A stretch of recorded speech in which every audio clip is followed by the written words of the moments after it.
Të nderuar teleshikues, përshëndetje. Unë jam Roland Çafoku dhe ky është emisioni Dekalog. Si seri dhe pjesë e asaj që kemi anoncuar 100 vrasje më të bujshme në historinë e shtetit shqiptar, publikuar në librin që unë kam nxjerrë në vitin 2017, ky është libri. Sot kemi ngjarjen ndoshta më të rëndë për shkak se është vrarë njeriu më i rëndësishëm i shtetit shqiptar. Dikush më thot kush është ky, si më i rëndësishmi? Po, më i rëndësishmi. Ismail Qemali. Kur unë jam marrë në vitin 2012 me këtë ngjarje, pak besonin, bile kishte edhe nga ata mosbesuese si Ismail Qemali nuk është vrarë dhe gjithë mendonin se thjesht një plak vdiq nga pleqëria në krevatin e tij. Jo. Ismail Qemali është vrarë. Themeluesi i shtetit shqiptar. Babai i shtetit shqiptar. Ai që themeloi shtetin shqiptar. Ai që shpalli pavarësinë nga Perandoria Osmane. Është vrarë. Dhe ky dyshim nuk është tashmë më një dyshim. Unë kam bindje dhe prandaj në këtë libër unë e kam vendosur vrasje. Nuk është dyshoj për vrasje. Kjo është vrasje. Siç janë vrasje dhe shumë të tjera që mund të jetë dyshuar. Po kjo është vrasje. Dhe ne sot dhe kurdo ndjehemi me turp që në listën e të vrarëve dhe listën e vrasjeve më të bujshme kemi dhe atë që themeloi shteti shqiptar. Nuk di në t'ja nis. Do flas pak më vonë për gjithë ata që kanë dyshime mbi këtë, pseudo historian, do ta them këtë, po pseudo historian ose studius profan që din pak por nuk din shumë, din disa gjëra por nuk din asgjë, dhe historia, siç e ka thënë edhe babai i saj, i historisë, nuk është thjesht disa fakte që ti paraqet, por historia është investigim. Nëse ti nuk investigon, ti nuk bën histori. Unë personalisht nuk jam historian. Unë jam një gazetar që bëj studime në çdo fushë. Dhe duke ndjekur parimet që unë në vendngjarje shkoj me vonesë, sigurisht që unë futem në lëmin e historianëve, në fushën e historisë. Por kjo është detyra ime si gazetar, dhe duke qenë dhe një studius me gradën shkencore, doktor i shkencave, duke ditur gjitha parimet se si bëhet një studim shkencor, unë arri në konkluzione. Dhe i them këto larg modestisë, sepse kam dëgjuar shumë edhe kundërshtar të kësaj teze, jo hipoteze, po teze, që Ismail Qemali nuk është vrarë, nuk është elmuar. Tani do të ndiqni të gjitha faktet dhe pastaj në fund ju që ndiqni, ju që dëgjoni, ju që shikoni këtë emision dhe na ndiqni këtu në Dekalog, në emisionin tim dhe në televizionin dhe platformën dritare këtu në YouTube, na ndiqni dhe nxjini vetë konkluzionet e tua. Si fillim do them disa gjëra për Ismail Qemalin. Në momentin kur u vra, e theksoj kur u vra, Ismail Qemali ishte delegati i Shqipërisë në konferencën e paqes në Paris. Cilat kanë qenë pozitat e tjera të Ismail Qemalit? Sigurisht, një e di gjithë shoqëria shqiptare. Kryetari i parë i shtetit shqiptar, ministri i jashtëm i Shqipërisë, mande të dyja detyrat. Kryetari i parlamentit të Turqisë, ka qenë kryetari i parlamentit të Turqisë. Deputeti Berati dhe i Vlorës në parlamentin e Turqisë dhe guvernatori i disa provincave në Perandorinë Osmane. Guvernatori i Talceas në Bullgari, guvernatori i Danubit Poshtëm, kryetari i Komisionit Evropian të Danubit, sekretari i përgjithshëm i Ministrisë së Punëve të Jashtme, guvernator në Bolu dhe në Gallipoli në Turqi, antar i Këshillit të Shtetit, guvernator në Beirut, Liban, guvernator i Sirisë. Guvernatori i Sirisë, Ismail Qemali është dhe mbetet një nga figurat politike më të larta, profili më i lartë politik që kanë nxjerrë shoqëria shqiptare. Asnjë figurë politike tjetër nuk mund të krahasohet me Ismail Qemalin. Ai ishte i njohur ndërkombëtarisht dhe nuk ishte thjesht një lider politik lokal. Ismail Qemali ka dhe një histori me ditëlindjen e tij, më 16 tetor të vitit 1844. Edhe për këtë ka diskutime. Por kjo është një çështje tjetër, unë e kam trajtuar në librin e Historia e 33 kryeministrave. Ismail Qemali ka lindur ditën që ka lindur dhe Enver Hoxha, ose më saktë Enver Hoxha ka lindur ditën që sepse është ditëlindjes 1908 dhe Ismail Qemali 1844. Por çfarë ndodhi? Dita e ditëlindjes së Enver Hoxhës festohej. Nuk ishte festë kombëtare, nuk ishte me të kuqen kalendar, por pothuajse ishte një festë kombëtare dhe festohej. dhe shënoi 16 tetori si një ditë e veçantë. Tani, po të kishte edhe Ismail Qemali 16 tetor, i bënte shumë hije figurës së Enver Hoxhës. Dhe në gjithë tekstet e historisë shkruaj tetor 1944, madje dhe 18 janar 1944, dhe 24 janar 1944 që është edhe te varri. Por jo, është e konfirmuar me certifikat nga dosja e tij në Stamboll që ditëlindja e tij është 16 tetor. Dhe këtë e ka provuar, për mua është referencë historiani Necip Alpan, një historian turk me origjinë shqiptare. Ai lindi në Vlorë, Ismail Qemali ka lindur në Vlorë, ka vdekur në 24 janar 1919 në orën 23:50. Ismail Qemali ishte 75 vjeç ose 74 vjeç, 3 muaj e 8 ditë. 74, do të them ose, sepse nga që ka dy data ditëlindjes. Vendi i vrasjes, Hotel Brufani, sheshi Vittorio Emanuele, numër 7 në qytetin e Perugias në Itali. Autori i vrasjes nuk ka autor. Ja, ky është Hotel Brufani edhe sot e kësaj dite. Do të them funksionon dhe me veçanta, doni ta dini, dhoma ku ka vdekur Ismail Qemali, ai pronari i hotelit e ka lënë siç ishte ditën, ja kjo është dhoma.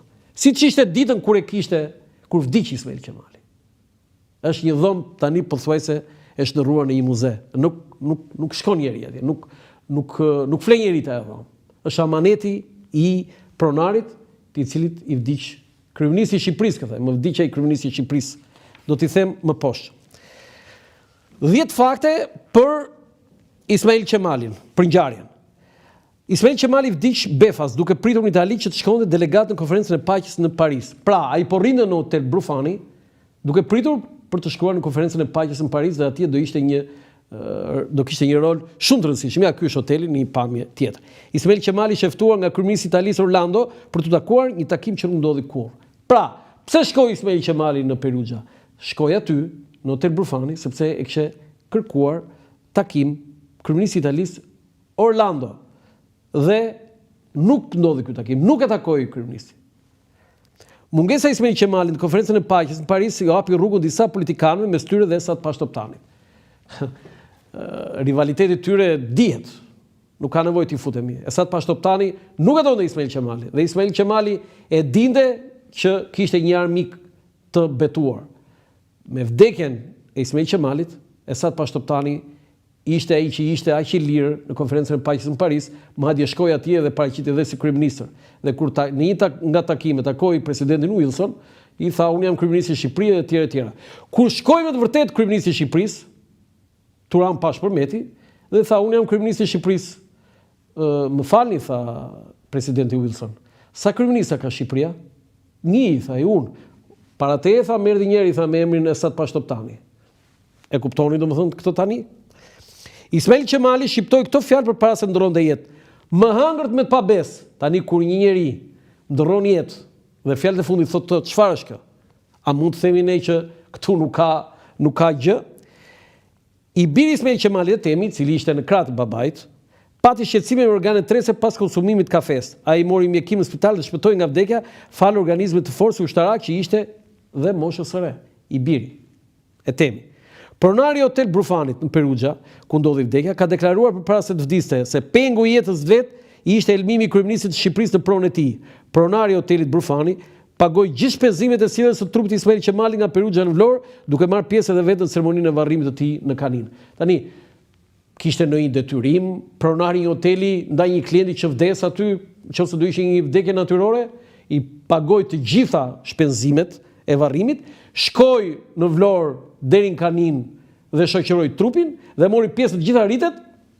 Këtu ka diçka më shumë se sa një respekt ndaj një klienti. Raporti mjekësisë ligjore të spitalit pas qyrjes së kufonës shkruan se vdekja është e paqartë, duke hedhur vërtet dyshime për një simptom që lidhet me organet e brendshme. 4 shqiptar, dhe tani dëgjojeni mirë këtë, kjo është pjesa më e rëndësishme. 4 shqiptar kanë qëndruar vetëm 5 orë në një hotel përballë Hotel Brufani në Perugia. Pra, përballë hotelit ku vdiq Ismail Qemali, kanë bujtur 4 shqiptar aty dhe kjo është e vërtetuar, dhe pasi vdiq Ismail Qemali ata janë larguar. Kanë ndendur aty vetëm disa orë. Rivali kryesor i Ismail Qemalit në periudhën e pavarësisë ishte Surja Vlora. djali Xhaxhait të tij, deri në vdekje Surja Vlora nuk e ka bërdiu dot faktin që kushëriri i tij dhe jo ai vet, pra djali Xhaxhait, shpalli pavarësinë e Shqipërisë. Ka qenë një rivalitet. Sot ne mund ta aludojmë, kjo nuk vërtetohet, por rivaliteti midis Ismail Qemalit dhe Surja Vlorës ishte i jashtëzakonshëm. Surja Vlora mendonte se do ishte ai që do ngrinte flamurin. Dhe kjo nuk ndodhi. Rrethanat e thonë që të ishte Ismail Qemali. Dhe Surja Vlora nuk mori pjesë fare në shpalljen e pavarësisë. Ai beu i pari i Vlorës nuk shkoi atje. Ktu ka një zëmërim, ka një diçka më shumë se sa rivalitet. Dhe madje aty nuk shkoi as ai Qeremi, djali i tij. Ne sot nuk mund të nxjerrim një konkluzion të qartë, të pastër, që këtë e ka organizuar Surja Vlora dhe Qerbe Vlora. Nuk e nxjerrim këtë. Por dyshimet ne kemi të drejtë i hedhim, që pse nuk ishte në shpalljen e pavarësisë as babai dhe i biri. Kush ishte armiku numër 1 i Ismail Qemalit në këtë periudhë? Është përqeshur, ishte Fajkonica. Në shkrimet e tij ai shprehte hapur se Ismail Qemali duhet të vdesë. Po, është e shkruar kjo. Okej, tani do themi për vrasjen, detajet e vrasjes. Ka ju lutem dhe një portret tjetër të Ismail Qemalit me flamurin kombëtar, sepse ka një detaj shumë interesant të Ismail Qemalit në 28 nëntor 1912, kur ai ngrinte flamurin në balkonin e sarajeve të Vlorajve. Ai flamur i palosur prej 400 vitesh, Ismail Qemali e hapi dhe parandjeu që në ato momente jo thjesht ishte një babai i shtetit shqiptar, por parandjeu edhe vdekjen. Ismail Qemali ka parandjer vdekjen në ato momente kur ngriti flamurin në Vlorë. Si do thotë? Dëgjoni se çfarë tha themeluesi i shtetit shqiptar në fjalimin e tij. Është fjalimi. Është provë e madhe. I dërgoj një lutje të Madhit Zot, të pranoj që këtë tutje të jem unë dëshmor i pari atë dheut, ashtu siç pata nderi dhe fatin që të jem i pari ta puth e ta bëj të valvitet i lirë flamuri ynë në atë dheun ton të lirë. A e kuptoni madhështia e këtij burri i shteti, i këtij babai i shteti, këtij babai të shtetit shqiptar? Ky është babai themeluesi i shtetit shqiptar. Se thotë që siç më dha mua mundsinë Zoti të puthi pari këtë flamur të ngritur të lirë, e pranoj që tani tutje të jem unë dëshmor i parë. Dhe ai ishte një nga dëshmorët e parë të shtetit shqiptar. 7 vjet më vonë, nga ky moment sublim, Ismail Qemali ndroi jetë jo larg Vlorës, po i vrarama në hotelin siç tham në Perugja, në rrethana që konvergjojnë në vrasje sesa nga versioni zyrtar që pësoi hemorragji cerebrale. Por Ismail Qemali ndroi jetë 5 vjet nga një thënie lapidare e zëvendëskryeministit Prenk Bibdobda, i cili gjatë një darke me Princ Vidin, në vitin 1914 i tha princit gjerman. Dëgjoni me vëmendje këtë. Pra, Prenk Bibdobda, zëvendëskryeministër i qeverisë së Turan Pashës, me kryeministër Turan Pashën, i tha Princ Vidit: "Nëse ti, princ i dashur, do që Shqipëria të bjerë në qetësi, duhet të vriten 3 veta", thot. Ismail Qemali, Esat Pashtoptani dhe unë, pra Prenk Bibdobda. E dini cili është rezultati i kësaj thënie? Të 3 vranë. Ismail Qemali u eliminua i pari kësaj liste. 2 muaj më vonë Prenk Bibdobda, ai që e tha në Iprit, dhe 1 vit pas vrasjes së tij u vra dhe Esat Pashtoptani. E theksoj edhe një herë. Prenk Bibdobda tha: "Nëse do princ i dashur që Shqipëria të bjerë në qetësi, duhet të vriten Ismail Qemali, Esat Pashtoptani dhe unë, Prenk Bibdobda, të 3 u vranë." Tani ky është fakt, nuk është opinion. Të 3 u vranë. Një vrasje me plot dyshime. Më hëngrën me të pabesur, më thashë edhe të 10 fakte. Njeriu që kishte nxjerrë nga goja frazat më të ëmbla në gjuhën shqipe për Shqipërinë, për herë të fundit në jetë mundi të shqiptonte vetëm këto 5 fjalë me 18 gërma, po në gjuhën shqipe. Pak minuta më vonë ai vdiq. Ju lutem foton e Hotel Brufanit. Edhe ato të konferencës për shtyp, edhe jo të kafes një herë, të lutem, atë mbas kësaj është kafja me tavolinat. Po, këtu do ta mbajmë. Zyrtarisht vdekja e tij u cilësua natyrore, por edhe pse ka kaluar më shumë se sa një shekull, pra Do thënë kjo ka ndodhur në vitin 1919, ka ndodhur 107 vjet. Rrethanat shkaqe dhe ndodhja tregojnë se ajo ishte një vrasje pastër nëpërmjet helmimit. Pra, është përdorur helmimi për të vrarë Ismail Qemali. Pasi shpalli pavarësinë, pasi qëndroi detyrën e kryeministit të parë të shtetit shqiptar për 1 vit, 1 muaj, 18 ditë, Ismail Vlora vendosi ta kryente aktin final në jetën e vet, atë të rikonfirmimit të pavarësisë dhe të shtetit shqiptar me të gjitha trojtë që ishin zaptuar. Rasti dukej sikur po vinte në konferencën e paqes 1919. Sa kishte hyrë ky vit dhe themeluesi i shtetit shqiptar po gjendën mundësinë për të qenë edhe vet pjesëmarrës në këtë konferencë.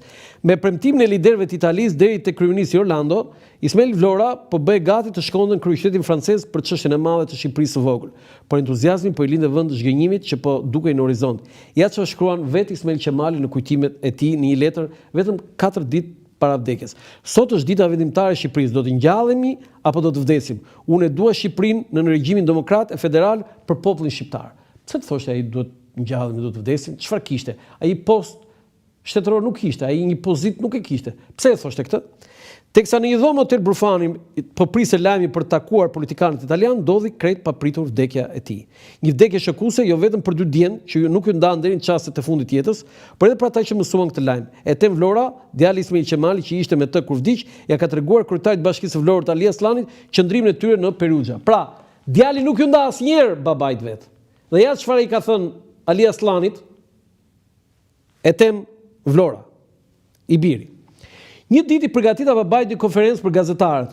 Foto tjetër, që është salla e konferencave, siç është sot në Hotel Brufani. Ja, kjo është konferenca për gazetarët. Dhe atje përgatitja temi konferencën për gazetarët Ismail Qemalit. Pas buke, pra hëngën buk, ai hyri në sallon ku e prisin korrespondentët. Që fjalit e para të bisedës, i zverdhur dhe duke lëkundur nisi të bëlbëzoj e të mos lidhte dot fjalët. Kërkoi ta çoni në banjë. Atje e mbyti shkuma dhe të vjedhët. Një nga historianët që shmarr me këtë, unë dua ta falenderoj edhe për bashkëpunimin që unë kam pasur dhe unë e çmoj shumë si historian, Bardosh Gaçe, dhe është një biograf modern i Ismail Qemalit, është njeriu që ka bërë studime për figurën e Ismail Qemalit, të thelluara, e theksoj këtë, ai nuk ka dyshime. Ai është i bindur që Ismail Qemali është helmuar. Dëshmia e pronarit të hotelit që sjell Gaçe është unikale. Historiani Gaçe ka takuar personalisht pronarin sot hotelit, djalin e pronarit që ishte gjatë kohës kur vdiq në momentin kur vdiq Ismail Qemali. Pronari i hotelit pak momente përpara se ndronte jetë, i është drejtuar të bijës. Më fali, jo të birit, të bijës. Duke i thënë, po vdes me një peng, kryeministri i Shqipërisë ma helmuan këtu në hotel. Dhe këto ja ka thënë e bija, ja ka thënë historianit i njohur Bardosh Gaçe. Kjo është një dëshmi që Bardosh Gaçe e thot me zë, me figurë, dhe unë e kam në libër, të cituar, Bardosh Gaçe. Kemi edhe një dëshmi tjetër. Fatushe Shedula, shërbëtorja e Ismail Qemalit, e sjell nga studiusi Kolizodze në librin e tij, dhe Kolizodze një gazetar, një historian, një studius i klasit të lartë, edhe pse ishte gjatë regjimit komunist, ai ka botimet e tij me fakte. Nëse i heq vetëm pjesën e indoktrinimit, me të vërtetë janë referenca të shkëlqyera për çdo studius. Ja çfarë thot shërbëtorja personale, shërbëtorja e Ismail Qemalit. Plakun patriote e helmuar në kafe, në kafene. Pasi i kishte pirë kafe, i kishin filluar dhimbjet e mëdha në stomak. Plaku kishte thirrur me gojën e tij, me helmuar e më pas vdiq. Tani, djali që ishte në krah thot këtë, shërbëtorja thot këtë, do kemi dhe provat të tjera poshtë. Diçka ishte hedhur në 2 filxhanët e kafes që ishin duke pirë kafe, dhe i biri dhe jati, pra dhe temi i biri dhe babai Ismail Vlora. E ndërsa plaku i gjorë ndroi jetë, i biri kaloi shumë perpecin në spital. Fal lavazheve të forta, moshës së re, por dhe fizikut, ai ishte ushtarak dhe kishte një fizik goxhat mirë dhe organizëm të sprovuar, nuk vdiq. Por pasojat e tij i mbetën Etem Vlorës nga ky moment pothuajse gjatë gjithë jetës. Dyshimet kthehen në bindje kur kjo grua besnike e shkroi në ditarin e saj faktin se Ismail Qemali ishte helmuar, por edhe ajo vet u gjete helmuar në vitet 30 kur erdhi me banim në Tiranë, si për ta mbyllur fare që kishin të bënin me një vrasje u zhduk edhe ditari Fatushës. Pra, ajo vet në vitet 30 u gjete helmuar, vdiq, shërbëtorja, Dhe ditari që ajo mbante u zhduk. Fati është që ditarin kishte marrë pjesë nga ditari Koli Xoxe. Ky është misteri. Enigmat e vdekjes. Sot jemi 107 vjet nga vrasja. Është vështirë, po jo e pamundur që të nxjerrësh konkluzione. Por faktet janë, edhe një herë lutem sallën e konferencave, Ismail Qemali nuk i është dhënë ndihma e parë dhe e dur mjekësore. Pas shqetësimeve të vjedhave që kishte, të dhënat e grumbulluara tregojnë se ekipi mjekësor shkoi me shumë vonesë, sa nuk arrit të jepte fare ndihmë. E vetmja punë e mjekëve ishte kryer formaliteteve pas vdekjes së tij. Dhe në fakt nuk kanë dyshime, por vërtetojnë se kemi të bëjmë me një helmim. Mjeku ligjor që ka kthyer Kufomën ka lëshuar një deklaratë e cila përmban shumë gabime. Së pari, në fakt, unë kam të dyja ato raportet mjekësore, nëse është e mundur regjia, mund mi paraqes. Shkruan se Ismail Qemali ka vdekur me 26 janar, kur në fakt vdekja ndodhi me 24 janar. Kemi këtu data, 26 janar. Edhe orën 23:50 minuta, në fakt ka vdekur në 24 janar. Mjeku ligjor shkruan se kthyrjen e Kufomës ka bërë 27 janar, pra 3 ditë pas vdekjes, fotoja tjetër. Kur në fakt duhet bënte ditën e vdekjes. Këtu janë gjithë të dhënat. 27 janar. Një pagujdesi e tillë, më thonë se pagujdesi, ngjall shumë dyshime lidhur me shkaqjet e kësaj vonese. Së treti, mjeku ligjor shkruan se varrosja duhet të bëhet pas 27 janarit për një arsye se që vetëm ai e ka ditur. Nuk e di pse e ka shkruar mjeku këtë. Dhe si për të bërë pirg faktet kundër, mjeku nuk ka vendosur as emrin në fund të kësaj deklarate. Ja teksti i formularit origjinal. Komuna e Perugjës. Uni nënshkruari sanitar deklaroi që ka vizituar trupin e Ismail Qemal Vlorës, i biri i Mahmudi dhe Edies, 75 vjeç, lindur në Vlorë, banues në hotel Brufani, që vdiq me 26 janar 1919 në ora 23:50 nga hemorragjia cerebrale. Deklaroi se kjo kufom mund të transportohet brenda disa orësh dhe të varroset pas datës 27 janar 1919. Sanitari, firma, emri nuk e ka vendosur. Por versioni i helmimit i vendoset kapaku nga zyra e gjendjes civile të Perugjës, që referohet raportit mjekësisë ligjore, teksa shpreh se deklarata e sanitarit për shkakun e vdekjes së Ismail Qemalit është e paqartë. Ja çfarë shkruhet në raportin zyrtar të kësaj zyre. Komuna e Perugjës, zyra e gjendjes civile, raporti nekroskopik. Deklarata e sanitarit për hemorragjin cerebrale si shkaku i vdekjes së Ismail Qemalit është e paqartë, shkruan zyra e gjendjes civile. Zyrtari i gjendjes civile Era Gabellini. Por provat për helmim shtohen me kalimin e viteve. Pas kryes së formaliteteve të vdekjes në Itali, u bë balsamosja e Kufomës. Balsamosja. Është balsamosur trupi i Ismail Qemalit, që mori 2 javë kohë dhe më pas trupi solli në Shqipëri për të varrosur në Kanin. Por në vitin 1932, varri u hap për të varrosur për të dytë Vlorë, aty ku ndodhet edhe sot. Kthyrja e Kufomës gjatë zhvarrimit nxori fakte të reja. Në raportin e zhvarrimit të Kufomës shkruhet: në trupin e Kufomës Ismail Qemalit nuk ishte asnjë lloj balsami dhe kufoma është gjysmë e dekompozuar. Tani, kur ajo balsamoset, ajo është siç ka qenë në momentin kur është balsamosur. Ndërkohë, kur e kanë hapur arkivolin, trupi ishte dekompozuar komplet, nuk ishte. Atëherë çfarë ishte kjo lloj balsamosje? Si ka mundësi që dekompozohet trupi kur dihen aq mirë cilësitë e balsamit? Sot ende në tokë zbulon të paprishura mumje mijëra vjeçare. Prandaj si ka mundësi të dekompozohet një kufom e balsamosur pas 13 vjetësh? Pra gjithçka çon konkluzionin se Ismail Qemal Vlorën e vran me një metodë që ishte mod në asaj kohe për helmim. Në atë kohë ka ndodhur shumë vrasje të këtij lloji, pra me helmim. Si u krye vrasja? Të përdorim një skem, edhe një herë ju lutem një foto të Ismail Qemalit. Njeriu që privatisht ka kryer këto hetime ka qenë Ermin Vlora, vajzës së Kleoniqit. Vajza e vajzës së Kleoniqit dhe Ismailit, të bijës Ismail Vlorës.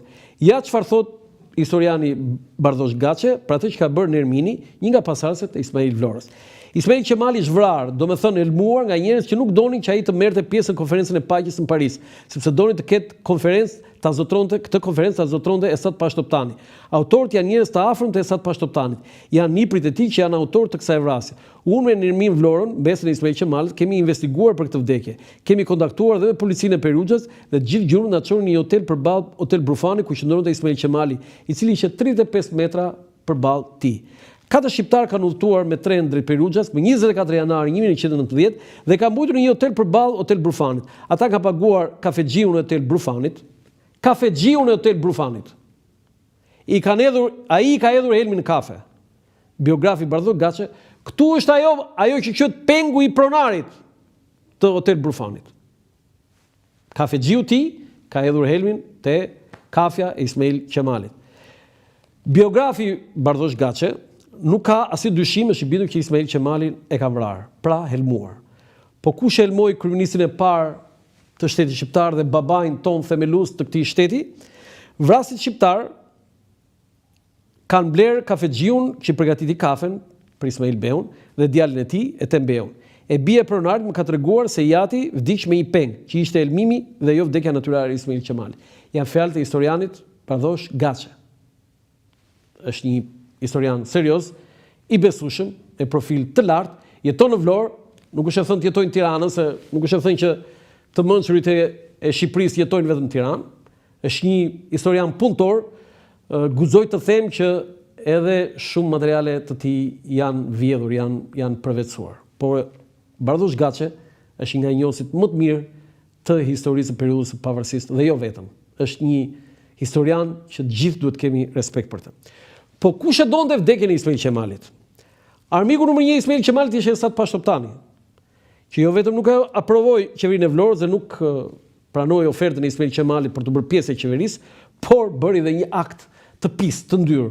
E them këtë, sepse disa biograf modern të Esad Pashtoptanit nuk e përmendin fare që ai krijoi një qeveri paralele, o popull. Qeveria e Ismail Qemalit në Vlorë, ajo qeveria e parë, pas disa muajve, kishte edhe një qeveri tjetër në Tiranë të Esad Pashtoptanit. Shqipëria kishte 2 qeveri. E kuptoni çfarë ka bërë Esad Pashtoptani? Kush është ai që thotë që Esad Pashtoptani ishte burr i mirë, ishte patriot? Ja prap, mjafton kaq. Paradoksale është armiqt e Ismail Qemalit ose Ismail Vlorës, më saktë është Ismail Vlora.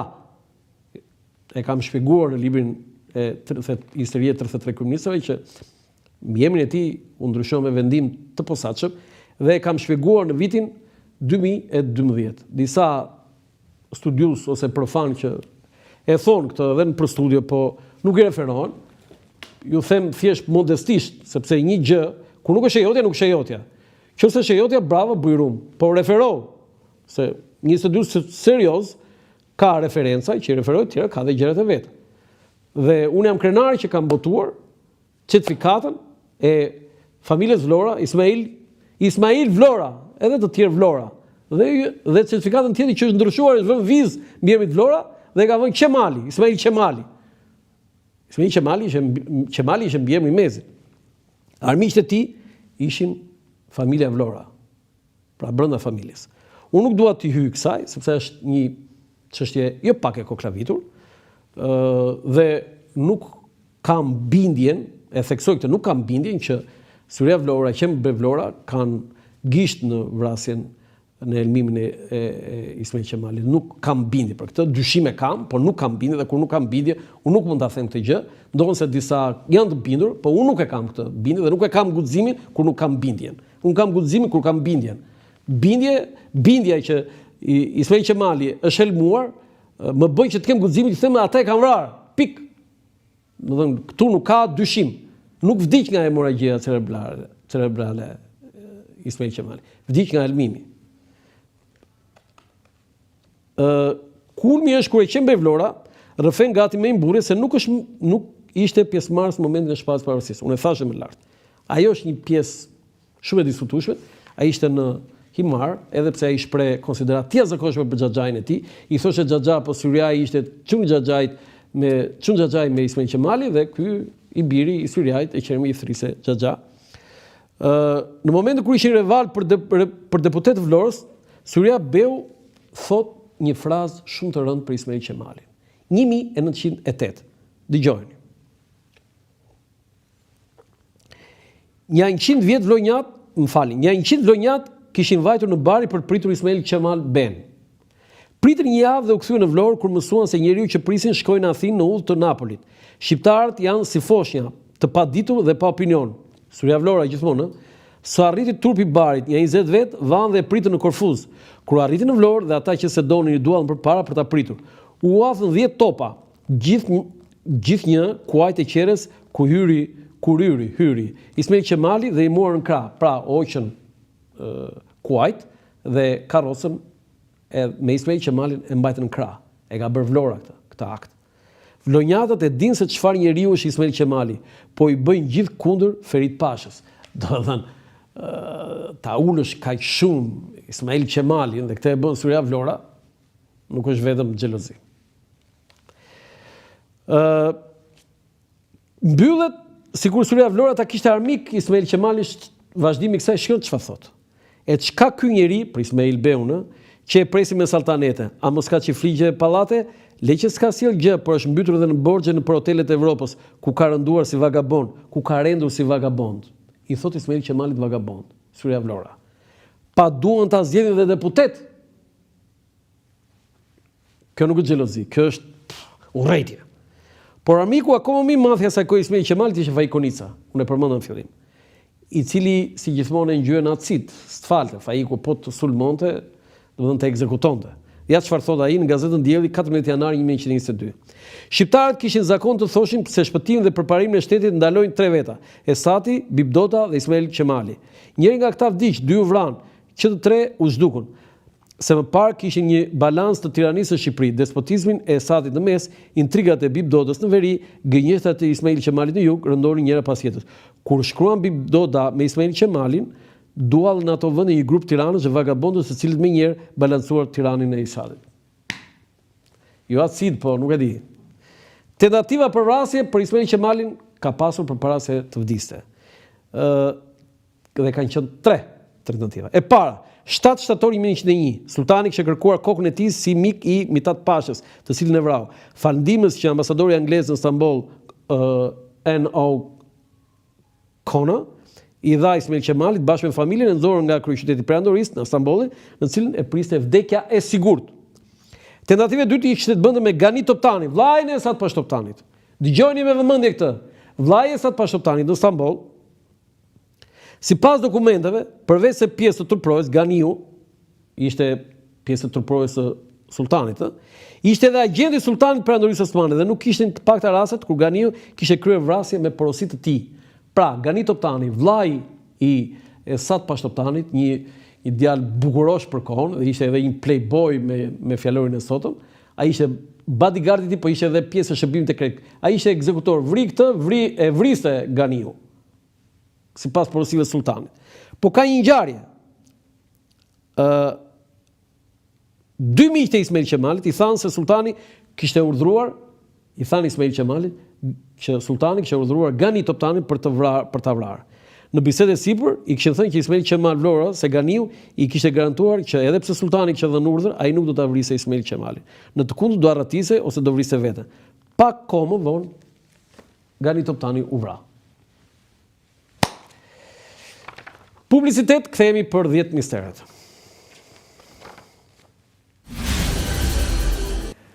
Për herë të parë në Shqipëri dhe Evropë, përmes aplikacionit i reja, zhvilluar nga Akinvest, mund të dërgoni para me MoneyGram në të gjithë botën, direkt në telefonin juaj.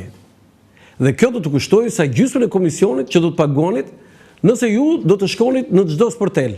Mjafton të shkarkoni aplikacionin e reja për Android dhe iPhone, të regjistroheni si klient dhe menjëherë do të dërgoni para në të gjithë botën, me MoneyGram vetëm me gjysmën e komisionit.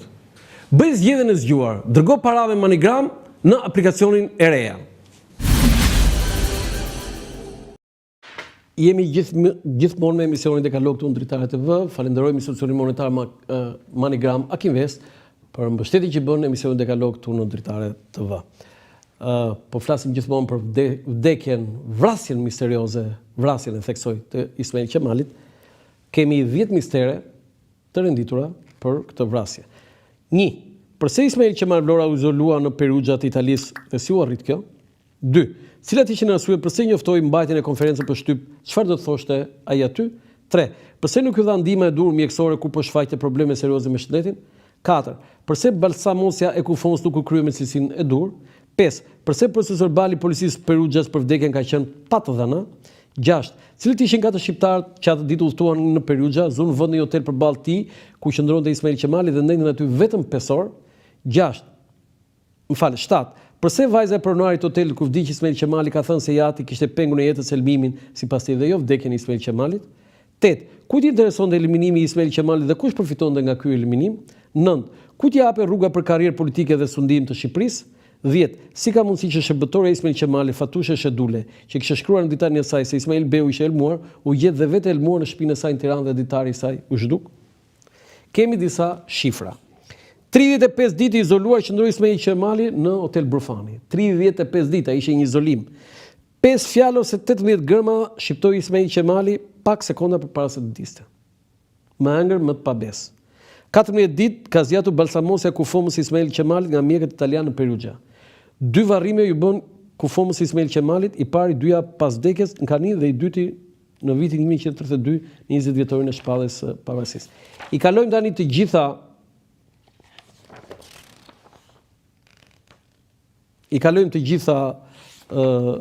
fotografit, po e komentuam, ecim, edhe këtë e komentuam, ecim, kjo e thash është fotoja e dhomës siç ka qenë ditën e kur ai u vra, po që vdiq, tjetër, ecim, salla e konferencës ku do dilte do jepte konferencën dhe nuk e dha dot, aty filloi problemet me stomakun, po, ecim. Ja, kjo është një gazetë e Perugjës që bën fjalë për e morto Kemal Ismail Bey, është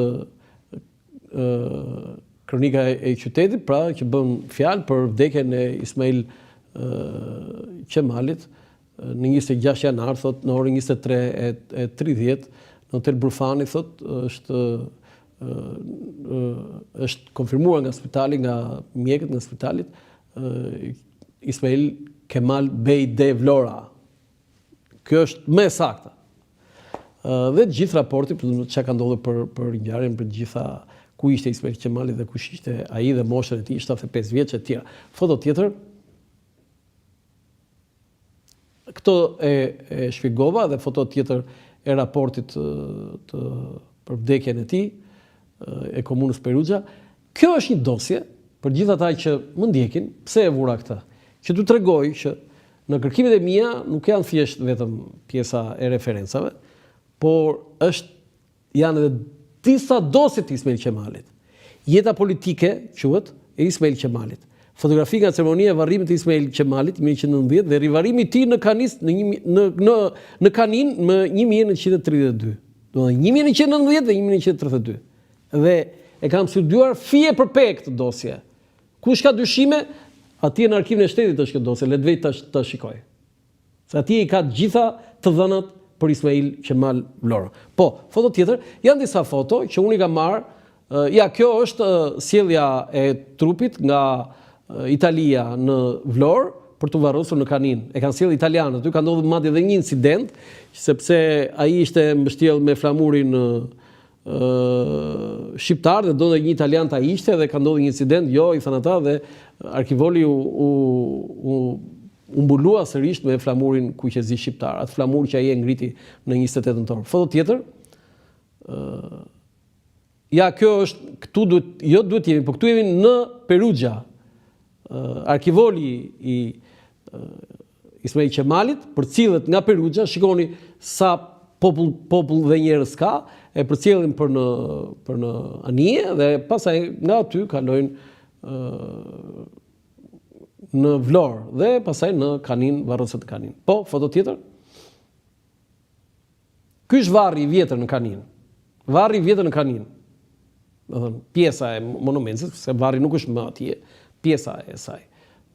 Është një pjesë aty në këtë si kodër e ngritur, si pirg i ngritur, aty ka dhe ullisht. Ky është vendi ku ka qenë varri i Ismail Qemalit. Foto tjetër. Tani, zhvarrimi i tij në 32-shin është një nder që ka bërë Ahmet Zogu. Dhe zhvarroset aty ku është sot në Vlorë.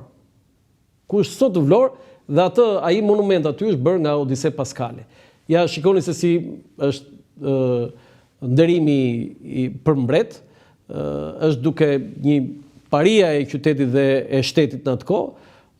Ky është Gjilardi, generali famshëm austriako, kroato, do të kishte një kom si të çuditshme, austriak, kroat dhe ishte këshilltari kryesor i mbretit dhe ka marrë pjesë drejtonte Foto tjetër, domethënë nga Kanina e çojnë në Vlorë dhe aty pastaj bëhet ceremonia finale mortore. Kjo është një poezi e Petro Markos. Shoni sa e bukur. Fatos, burimi që çele poshtohet dhe nuk do shteret jo bota tumbas, sa zëri i qiellit fundit të bërtas, drita e diellit mbi dhe të pushohet. Vepra jote për ditë ndriçohet, po ti o burr na ike pagas, na le për jetë po ti lë pas, lirin që kombi lëvdohet. Heshu ti presh mëjtuar në varr, dhe shqipja e lirë fluturon si e marr, vërtitet nga brigjet në fushën në mal, zemrat shqiptare përvlohen si zjarr. Pa digjet dhe vlora djepi ku shpall, idea jote o shenjt, o Ismail Qemal. O sa e bukur është më Petro Marko, domethënë i madh për të shkruar këto fjalë të mëdha për një njeri të madh si Ismail Qemali. Pa digje dhe vlora djepi ku shpall, idea jote e shenjt o Ismail Qemal. Vargje të jashtëzakonshme në gazetën Ora në vitin 1932, pra atë vit kur bë varrimi final, varrimi i dytë. Po, foto tjetër. Ja, kjo është momente nga ceremonia e varrimit, arkivoli që mban Ismail Qemalin aty ku është sot varri i tij monumentale theksoi këtë dhe personalitetet të asaj kohe, sigurisht lokal, duhet të jetë Abedin Nepravishta, njëri nga ata, kryetari i bashkisë së asaj kohe, dhe personalitete tjera. Foto tjetër, mos gaboj, duhet të jetë edhe një foto. Po, ja, këtu jam paria. Fotoja tjetër i ka të gjithë emrat. Të lutem regjia dhe foton tjetër. Kjo është e arkivit. Selim Borja, Vasil Avrami, Refat Shtylla, Tefik Mborja, Abedin Nepravishta, kryetari i bashkisë së Vlorës, dhe general Gilardi. Ai është general. Kthehemi edhe një herë përpara. 1 2 3 4 5 6. Foto ja, 1 2 3 4 5 6. Të tjerët janë të pa identifikuar. Çdo kush mund t'i identifikojë ata, por kjo është foto e marrë në arkivin e shtetit dhe unë e publikoj posaçërisht për këtë emision, sepse në libër sigurisht që nuk mund të vijnë të gjitha fotot, është një numër shumë i madh fotosh që unë disponoj të ceremonisë së varrimit dhe janë në dosjen në arkivin qendror të shtetit. Ja, general Gilardi, dhe këtu janë përpara varrit. Shikoni baraka ndej Vlora e 1932-shit. Pas ka qenë dhe një ditë kështu e vranët, se derisa ka një çadër aty do të thotë që ka qenë një ditë jo shumë e kthjellët. Po, foto tjetër nuk besoj që duhet të ketë më. Nuk ka më? Po, nuk ka më. Kjo është ngjarja më e rëndë. Prandaj them është ngjarja më e rëndë që i ka ndodhur Shqipërisë. Është vrarë babai themelues i shtetit shqiptar. Me dhimbje them këtë. Janë vrarë më të mirët e Shqipërisë. Dhe jo një nga ata, po i pari, Ismail Qemali. Ky është emisioni për sot. Publicitet nga unë Roland Qafoku, mirëpafshim. Për herë të parë në Shqipëri dhe Evropë, përmes aplikacionit i reja, zhvilluar nga Akinvest, mund të dërgoni para me MoneyGram në të gjithë botën, direkt në telefoni juaj. Dhe kjo do të kushtojë sa gjysmën e komisionit që do të paguanit nëse ju do të shkonit në çdo sportel. Mjafton të shkarkoni aplikacionin e reja për Android dhe iPhone, të regjistrojeni si klient dhe me njëherë do të dërgoni para në të gjithë botën, me MoneyGram vetëm me gjysmën e komisionit. Bëj zgjedhjen e zgjuar, dërgo para me MoneyGram në aplikacionin e reja.